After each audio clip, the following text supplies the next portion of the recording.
मैं हूं स्वाति राणा। अभी की सबसे बड़ी खबर, एनएसजी में भारत की एंट्री को लेकर चल रही पहले दिन की बैठक बेनतीजा रही है। ये भी बताएं, कल भी एनएसजी की बैठक जारी रहेगी। एनएसजी की बैठक में स्थायी सदस्यता की आस लगाए बैठे भारत को फिलहाल बड़ा झटका लगा है। आयरलैंड, टर्की, ऑस्ट्रिया और ब्राजील में भारत को एनएसजी में शामिल करने का विरोध किया है। बैठक ने हालांकि इस बैठक में चीन ने क्या रुख अपनाया है ये अभी साफ नहीं है। माना यह जा रहा है कि अंतिम वक्त तक अमेरिका, आयरलैंड, टर्की, ऑस्ट्रिया और ब्राजील को भारत के पक्ष में तैयार करने के लिए कोशिश की जाएगी। अगले 24 घंटे कूटनीति की दुनिया में भारत के सबसे बड़ी कामयाबी के लिए भी अहम दिन माना जा रहा है। मेरे सहयोगी गौरव अग्रवाल अभी मेरे साथ जुड़ गए हैं। गौरव, क्या इसको एक बड़ा झटका भारत के लिए माना जाएगा? हालांकि अभी एक दिन और बाकी है, क्या आस लगाई जा सकती है? स्वाति, देखिए, जैसा कि आप भी कह रही हैं कि अभी पिक्चर क्लियर नहीं है। आज की जो मीटिंग सोल में थी वो खत्म हो गई है और 5 देशों ने, ब्राजील, ऑस्ट्रिया, आयरलैंड, न्यूजीलैंड और टर्की, इन देशों ने भारत की एनएसजी में मेंबरशिप का विरोध किया है। लेकिन चाइना का रुख अभी साफ नहीं हुआ है और अमेरिका, जो कि भारत के पक्ष में लगातार बड़ी मजबूती से खड़ा हुआ है, वो इन देशों को मना सकता है। और अगर चाइना मान गया तो इन सभी देशों को कोई दिक्कत नहीं होगी। इससे पहले आपको याद होगा, ताशकंद में एससीओ की मीटिंग में हिस्सा लेने पीएम मोदी गए हुए हैं। आज उनकी चाइनीज प्रीमियर, जो चीन के राष्ट्रपति हैं, शी जिनपिंग, उनसे 50 मिनट तक मीटिंग चली है और उसमें पीएम मोदी ने साफ कहा है कि न्यू दिल्ली का जो केस है वो मेरिट के आधार पर चाइना को इसका फैसला करना चाहिए और उनको जो इमर्जिंग कंसेंसस है, जो भारत के पक्ष में माहौल बन रहा है, उसका साथ देना चाहिए। तो पीएम ने अपनी तरफ से कोई कोशिश बाकी रखी नहीं है। इससे पहले जो हमारे विदेश सचिव एस जयशंकर, वो चाइना रहकर आए हैं 2 दिन, वो बात करके आए हैं एनएसजी के मुद्दे पर। और आज जो नेगेटिव संकेत आए हैं वो उम्मीदों को थोड़ा सा कम कर रहे हैं, लेकिन उम्मीदें खत्म नहीं हुई हैं और ये 24 घंटे आने वाले बेहद अहम हैं और इसमें पता चल पाएगा कि भारत एनएसजी का मेंबर बनने जा रहा है या नहीं। वाकई कूटनीति के लिहाज से अगले 24 घंटे बेहद ही अहम होने वाले हैं। हमारे साथ फॉर्मर डिप्लोमेट स्कंद रंजन तायल भी हैं, उनसे भी बातचीत हम करेंगे। गौरव, आप हमारे साथ बने रहिए क्योंकि आज का दिन इसलिए भी महत्वपूर्ण रहा क्योंकि चीनी राष्ट्रपति शी जिनपिंग और पीएम नरेंद्र मोदी की ताशकंद में एक अहम बैठक हुई। बैठक में न्यूक्लियर सप्लाई ग्रुप यानी एनएसजी में भारत की सदस्यता का मुद्दा भी उठा। पीएम मोदी ने राष्ट्रपति शी जिनपिंग के साथ बैठक में साफ साफ कह दिया कि एनएसजी में भारत की सदस्यता का चीन समर्थन करे, इस मुद्दे पर सोच समझकर फैसला ले और बड़ा दिल दिखाए। तो Prime Minister Modi urged China to make a fair and objective assessment of India's application and judge it on its own merits. He said that China should contribute to the emerging consensus in Seoul. तो पहला दिन तो बेनतीजा रहा, लेकिन एक और दिन अभी बाकी है। स्कंद रंजन तायल, आपके पास मैं आऊंगी। कूटनीति के लिहाज से बेहद ही महत्वपूर्ण दिन कल एक और होने वाला है। चीन को अगर मना लिया, आपको लगता है राह आसान हो जाएगी? देखिए, बिल्कुल ऐसा लग रहा है कि जैसे सितंबर 2008 में जब ये वियना में हमारे एग्जेम्पशन देने की न्यूक्लियर सप्लाईज ग्रुप में जो बात हुई थी, उस समय भी इसी तरह का एक माहौल बना था। यही सिनारियो था कि 4-5 कंट्रीज अपोज कर रहे थे और 24 घंटे में अमेरिका के राष्ट्रपति ने खुद फ़ोन किया, कॉन्डोलीज़ा राइस ने उस समय फ़ोन किया और तरह तरह से हमारे राजदूतों ने सब जो 4-5 कंट्री जो हमें अपोज कर रहे थे या जिनके रिजर्वेशंस थे, उनके ऊपर पूरा कूटनीतिक दबाव डाला गया। तो अगले 24 घंटे बहुत महत्वपूर्ण हैं। ये जो देश अभी भी रिजर्वेशंस हैं, इनको, ये कोई नए देश नहीं है, ये पुराने उनका जो ख्याल है, उनका जो पोजीशन है वो नोन है। और मैं अब भी समझता हूँ कि सबसे महत्वपूर्ण जो योगदान या स्टैंड रहेगा वो चाइना का रहेगा और बाकी देश जो है उनको शायद हम इसमें संभव होंगे कि उनको कम से कम न्यूट्रल करें, वो नेगेटिव ना जाएं और कंसेंसस को अपोज ना करें। वाकई कंसेंसस को अपोज ना करे, दारोमदार एक तरीके से चीन पर है और अगले 24 घंटे बेहद ही अहम होने वाले हैं। बहुत शुक्रिया गौरव, हमसे बातचीत करने के लिए। और स्कंद रंजन तायल जी, हमसे इस पर कैसे कूटनीति के लिहाज से आगे इंपॉर्टेंस होगी ये समझाने के लिए। वैसे ये भी आपको बताएं कि एनएसजी में भारत की एंट्री पर चीन का विरोध हुआ है। चीन एनपीटी यानी नॉन प्रोलिफरेशन ट्रीटी को लेकर लगातार भारत की एनएसजी में एंट्री का विरोध कर रहा है। साथ ही वो ये भी कहता है कि एसजी में अगर भारत को एंट्री मिलती है, एनएसजी में अगर भारत को एंट्री मिलती है तो पाकिस्तान को भी एंट्री मिले। हालांकि दुनिया के सामने चीन ये भी दावा करता है कि वो भारत का विरोध नहीं कर रहा, लेकिन अपना स्टैंड उसने कोई साफ नहीं किया है।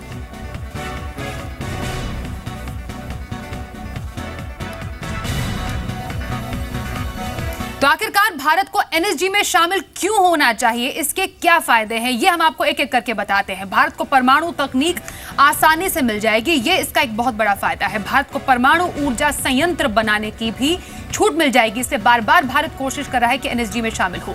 यूरेनियम, प्लूटोनियम भरपूर मात्रा में भी मिल सकेंगे। साथ ही न्यूक्लियर पावर उत्पादन बढ़ने में सहयोग मिलेगा। कुछ और फायदों में न्यूक्लियर पावर उपकरणों का एक्सपोर्ट भी शुरू हो पाएगा। ये कुछ ऐसे फायदे हैं जिससे कि एनएसजी में शामिल होने के बाद हो सकते हैं मेडिसिन रिसर्च में बेहतर टेक्नोलॉजी मिलेगी, इस लिहाज से भी महत्वपूर्ण कदम है। मेक इन इंडिया कार्यक्रम को मजबूती मिलेगी, ये सबसे जरूरी इसका फायदा है। छोटे देशों से भारत को न्यूक्लियर पावर प्रोजेक्ट मिल पाएंगे, इस लिहाज से भी जरूरी है कि भारत एनएसजी में शामिल हो। स्वच्छ ऊर्जा की जरूरत भी पूरी होगी। पाकिस्तान के परमाणु एजेंडे पर नियंत्रण लग सकता है, यह बेहद ही महत्वपूर्ण बात है जो कि भारत के एनएसजी में शामिल होने के बाद सामने आ सकती है। चलिए अब एक और महत्वपूर्ण खबर में आपको बताएं कि क्या ब्रिटेन यूरोपियन यूनियन में बना रहेगा कि नहीं, इस पर चल रही है एक वोटिंग, उसी से जुड़ी खबरें देखते हैं।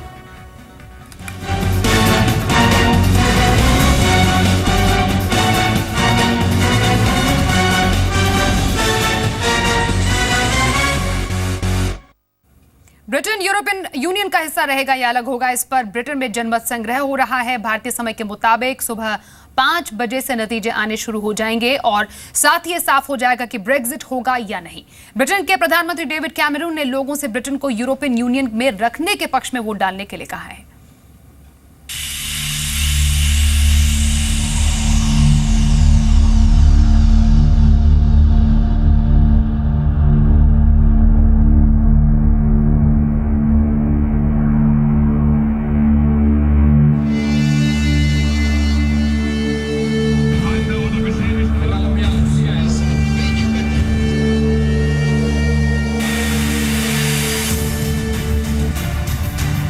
ब्रेक्जिट का काउंटडाउन शुरू हो गया है, यानी ब्रिटेन यूरोपियन यूनियन का हिस्सा रहेगा या अलग होगा, इसका फैसला हो जाएगा। इस पर ब्रिटेन में जनमत संग्रह के लिए वोटिंग शुरू हो गई है।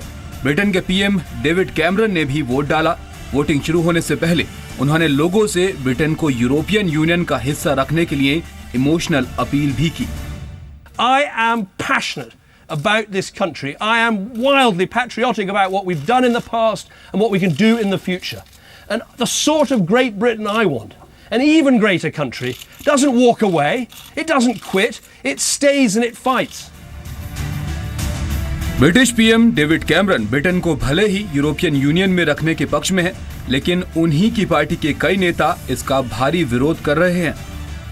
यूरोपियन यूनियन 28 देशों का एक ऐसा समूह है जिसमें शामिल देश आपस में फ्री ट्रेड यानी मुक्त व्यापार करते हैं। यूरोपियन यूनियन में शामिल देशों के नागरिक 28 देशों में से किसी भी देश में रह सकते हैं और व्यापार नौकरी कर सकते हैं। यूरोपियन यूनियन की औपचारिक घोषणा 1992 में हुई, लेकिन ब्रिटेन इसका हिस्सा 1973 से है। लेकिन अब ब्रिटेन में यूरोपियन यूनियन से अलग होने की मांग तेज हो गई है। ब्रिटेन और यूरोपियन यूनियन के इस अलगाव को शॉर्ट फॉर्म में ब्रेक्जिट कहा जा रहा है। ये टर्म ब्रिटेन और एग्जिट को मिलाकर बना है। ब्रेक्जिट के समर्थन में वोटिंग होने के बाद इसका बिल यूके संसद में जाएगा और वहां की सत्तारूढ़ कंजर्वेटिव पार्टी इस पर विचार करेगी, यानी फैसला 2019 से पहले लागू नहीं हो पाएगा। जानकारों का कहना है कि ब्रेक्जिट से ग्लोबल ग्रोथ में धीमापन आ सकता है और इसके असर से कमोडिटी कीमतें गिर सकती हैं। कमोडिटी कीमतें गिरने से महंगाई कम होगी और ब्याज दरों पर सकारात्मक असर होगा। हालांकि इससे ब्रिटेन की रेटिंग डाउनग्रेड होने का खतरा भी बरकरार है। भारतीय समय के मुताबिक सुबह 2:30 बजे तक ब्रेक्जिट के लिए वोट डाले जाएंगे और कल सुबह सुबह साफ हो जाएगा ब्रेक्जिट होगा या नहीं। ब्यूरो रिपोर्ट, जी मीडिया। वैसे ब्रिटेन के यूरोजोन से एग्जिट होने को लेकर कई तरह के कयास लगाए जा रहे हैं। ब्रिटेन के अखबार द टेलीग्राफ के एक पोल के मुताबिक ब्रिटेन में 51% लोगों का कहना है कि ब्रिटेन को यूरोजोन में रहना चाहिए, जबकि 49% लोग ब्रिटेन को यूरोजोन से अलग देखना चाहते हैं। ब्रेक्जिट पर फिलहाल ब्रिटेन में वोटिंग चल रही है और मामला काफी करीबी है।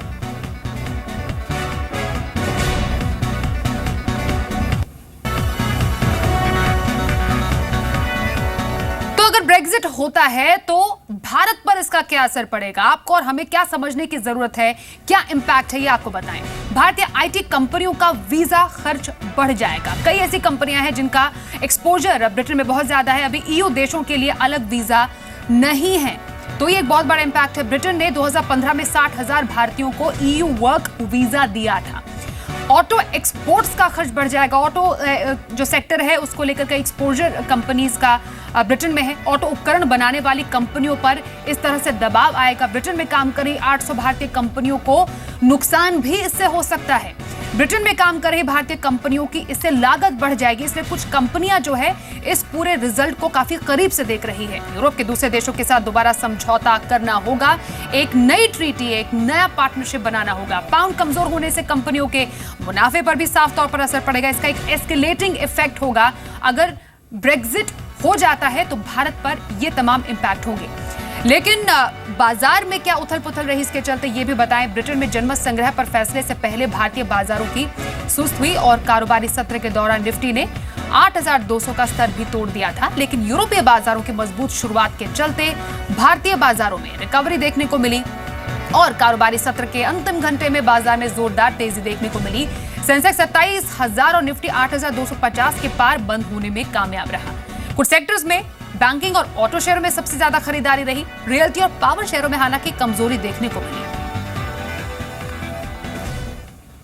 Well, I think if Britain बाहर होता है तो certainly I think there would be cascading effect coming up. To begin with, I think you might see the impact coming in the shorter term in the currency market, because the currency market and the currency market would take the lead in this kind of a situation. तो pound का घटना, dollar का strengthen होना and vis-a-vis dollar other currency का fall होना, तो that can create a very turbulent kind of a situation. So that is one bad possibility as I would call it. I think if at all it happens it's going to be a really bad possibility. चलिए बढ़ते हैं आगे। BJP सांसद सुब्रमण्यम स्वामी ने अब वित्त मंत्री अरुण जेटली को निशाने पर लिया है। अपने ताजा बयान में स्वामी ने कहा कि अरुण जेटली उनके बारे में क्या कहते हैं उन्हें इससे कोई लेना देना नहीं। इस बारे में वो प्रधानमंत्री नरेंद्र मोदी और बीजेपी अध्यक्ष अमित शाह से बात कर सकते हैं। ये आपको याद दिलाएं, कल सुब्रमण्यम स्वामी ने chief economist adviser Arvind Subramanian को हटाने की मांग की थी। सीईए के बचाव में वित्त मंत्री अरुण जेटली आए थे। उन्होंने स्वामी को अपने काम से काम रखने की नसीहत दी थी। Full confidence in the Chief Economic Advisor, Mr. Arvind Subramaniam, and the party, of course, has said that they don't share Dr. Swami's view. Discipline of Indian politicians, to what extent should we attack those the discipline and constraints of whose offices prevent them from responding? And this has happened more than once. जो सवाल था मैंने उठाया कि इन्होंने जो किया, उन्होंने जो बयान दिया वो अमेरिका को, यूएस कांग्रेस को कहा था कि हिंदुस्तान की कमर तोड़ना चाहिए, तभी व्यापार में हमें, और ख़ास तौर पर वो ड्रग का, वो फाइजर कंपनी का रिसर्च इंस्टीट्यूट में काम करते थे तो उनकी वकालत कर रहा था। अब सरकार ये सब जानते हुए उसको बनाया तो फिर मैं क्या कर सकता हूँ। अब जेटली क्या बोलें नहीं बोलें इससे मुझे क्या लेना देना नहीं है। मुझे पार्टी के अध्यक्ष से मैं बात कर सकता हूँ, प्रधानमंत्री से बात कर सकता हूँ। और इस पूरे मामले पर वित्त मंत्री अरुण जेटली ने एक ट्वीट भी किया है जिसमें उन्होंने अरविंद सुब्रमण्यन का बचाव किया है। जेटली ने ट्वीट में कहा कि ये वित्त मंत्रालय के एक अनुशासित सिविल सर्वेंट पर गलत और झूठा हमला है। अब आगे बढ़ते हैं, और अगर आप यूरोप में छुट्टियां मनाने की सोच रहे हैं तो आपके लिए यही बेहतरीन मौका है, क्योंकि जेट एयरवेज ने 4 दिन के लिए मेगा सेल का ऐलान कर दिया है। इसके तहत आप भारत से यूरोप के मुख्य देशों में सस्ता सैर कर सकते हैं, और जेट एयरवेज का 4 दिन के लिए मेगा सेल का यह ऐलान है। भारत से यूरोप के मुख्य देशों में सस्ते में इसमें आप सैर कर पाएंगे। 24 जून से 27 जून तक का यह सफर होगा। जेट एयरवेज की वेबसाइट से टिकट आपको इसके लिए बुक करानी होगी। इसके तहत मुंबई से जो पेरिस की जो रिटर्न टिकट होगी वो आपको 29,998 रुपए में मिल जाएगी, जबकि मुंबई से लंदन तक की जो रिटर्न टिकट है वो 32,605 रुपए में। तो वहीं दिल्ली से लंदन की जो टिकट है वो 33,520 रुपए आपको मिल जाएगी। लिमिटेड ऑफर के तहत मुंबई से एम्स्टर्डम के लिए 43,079 रुपए की टिकट है। वहीं दिल्ली से एम्स्टर्डम 43,994 रुपए की ये टिकट है जिसमें आप सफर कर पाएंगे। इससे पहले स्पाइसजेट और इंडिगो ने घरेलू रूट पर सस्ते किराए का भी ऐलान किया है। चलिए अब दिल्ली के आबो हवा को सुधारने के लिए सरकार लगातार कोशिश कर रही है और इस दिशा में केंद्र सरकार ने एक बड़ी पहल कर दी है। ये है सीएनजी स्कूटर।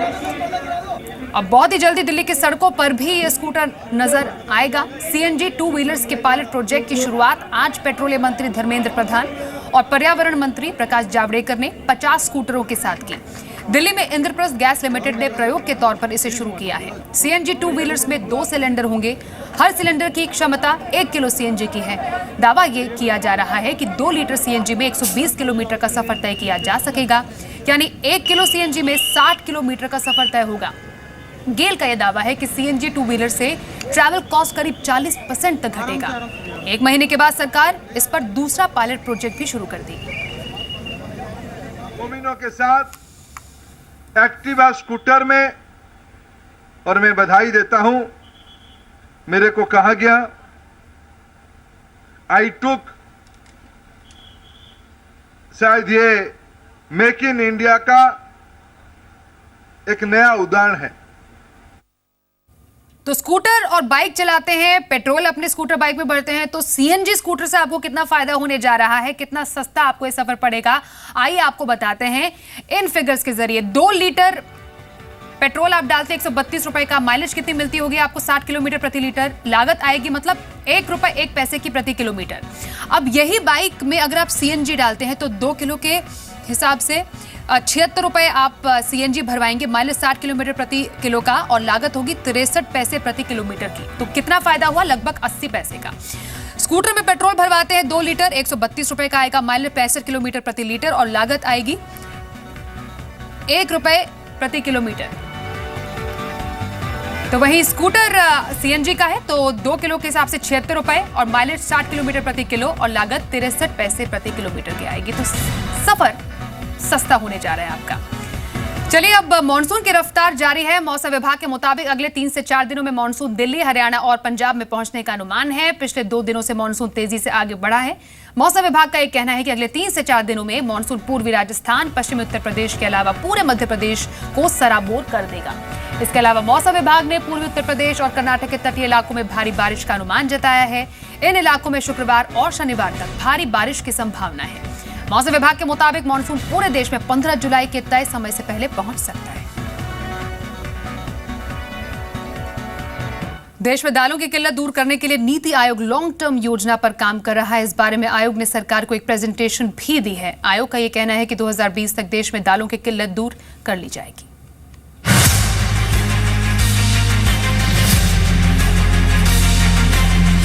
दाल की ऊंची कीमतों के चलते बैकफुट पर आई केंद्र सरकार इसकी कीमतों पर काबू पाने के लिए लॉन्ग टर्म सॉल्यूशन पर काम कर रही है। 2020 तक देश में दालों की किल्लत को दूर करने के लिए नीति आयोग ने एक नई योजना बनाई है। इसे लेकर आयोग ने सरकार को एक प्रेजेंटेशन भी दी है। नीति आयोग ने दालों के करीब 50 से 60 लाख टन प्रोडक्शन और डिमांड गैप को भरने के लिए प्रोक्योरमेंट मैकेनिज्म यानी खरीद नीति को रिवाइव करने की सिफारिश की है। नीति आयोग ने Indian council of agriculture research यानी ICAR से कम समय में तैयार होने वाली दाल की किस्में डेवलप करने की सिफारिश की है। साथ ही आयोग ने कम से कम 5 लाख टन का बफर स्टॉक बनाने की सिफारिश भी की है। आयोग ने छोटे किसानों के लिए बैंक क्रेडिट 6% से बढ़ाकर 8% करने की बात कही है। तो हमें ऐसी नीति बनानी होगी कि अगले 5 सालों में कि हमारा जो 18 मिलियन टन उत्पादन हो रहा है ये बढ़ करके 27 और 28 की तरफ में बढ़े। तो इसमें कई सारी चीज़ें, एक तो सबसे पहले ये करना होगा कि किसान को मोटिवेट करना होगा, प्रेरित करना होगा कि वो दालें उगाएं। इसके लिए MSP अच्छी रखनी पड़ेंगी। MSP रखने के साथ में उसको प्रोक्योर भी करें ताकि किसान को उसका रेट मिल पाए। रेट कई बार अभी ये भी होता है कि किसान ने उगा तो ली लेकिन उसको वो रेट नहीं मिल पाता है, तो एक ये इंश्योर करना पड़ेगा। अब एरिया भी बढ़ाना पड़ेगा। नीति आयोग ने दाल की ऐसी किस्म को डेवलप करने की बात कही है जिससे कम पानी वाले क्षेत्र में भी इसकी खेती हो सके। कृषि क्षेत्र में फंड की समस्या से निपटने के लिए टैक्स फ्री बॉन्ड के जरिए नाबार्ड को एक डेडिकेटेड फंड बनाने का भी सुझाव दिया है। नीति आयोग का कहना है कि इन उपायों से 2020 तक दालों के डिमांड और सप्लाई के गैप को कवर कर लिया जाएगा। प्रकाश प्रियदर्शी, जी मीडिया, दिल्ली। फ्लिपकार्ट के को फाउंडर बिन्नी बंसल ने बेंगलुरु में घर खरीदा है। बंसल ने घर 32 करोड़ रुपए में खरीदा है। बंसल ने 10,000 स्क्वायर फीट का एक घर बेंगलुरु के पॉश इलाके कोरमंगला इलाके में खरीदा है। ये वही इलाका है जहां से 9 साल पहले फ्लिपकार्ट ने अपना कामकाज शुरू किया था। सूत्रों के मुताबिक हाल फिलहाल में बेंगलुरु के रियल एस्टेट सेक्टर में यह सबसे बड़ी डील है। इसके साथ ही बिन्नी बंसल इन्फोसिस के को फाउंडर नंदन नीलेकनी, क्रिस गोपाल कृष्णन और राजीव चंद्रशेखर जैसे नामी गिरामी लोगों के पड़ोसी हो जाएंगे। पूर्व क्रिकेटर अनिल कुंबले को टीम इंडिया का हेड कोच बनाया गया है। सचिन तेंदुलकर, सौरभ गांगुली, वीवीएस लक्ष्मण और संजय जगदाले की सलाहकार समिति ने हेड कोच का चयन किया। धर्मशाला में कई घंटों की बैठक के बाद बीसीसीआई ने बतौर हेड कोच अनिल कुंबले के नाम का ऐलान किया। कुंबले को 1 साल के लिए टीम इंडिया के हेड कोच की जिम्मेदारी दी गई है। For next 1 year mister Anil Kumble will be the head coach. ये बहुत बड़ी जिम्मेदारी है और हमें बहुत एक ग्रेट ऑनर है इंडियन टीम कोच बनना। हेड कोच बनने के लिए रवि शास्त्री, संदीप पाटिल समेत 57 लोगों ने आवेदन किया था, लेकिन कुंबले के नाम पर आखिरी मोहर लगी। कुंबले ने इंटरनेशनल करियर के 132 टेस्ट में 619 विकेट और 271 वनडे में 337 विकेट लिए हैं। कुंबले टेस्ट मैचों में भारत की ओर से सबसे ज्यादा 619 विकेट लेने वाले गेंदबाज हैं। अनिल कुंबले 2007 से 2008 तक टीम इंडिया की टेस्ट टीम के कप्तान रहे। नवंबर 2008 में कुंबले ने अंतर्राष्ट्रीय क्रिकेट से संन्यास ले लिया था। टेस्ट की एक पारी में 10 विकेट लेने का रिकॉर्ड भी संयुक्त रूप से कुंबले के नाम है।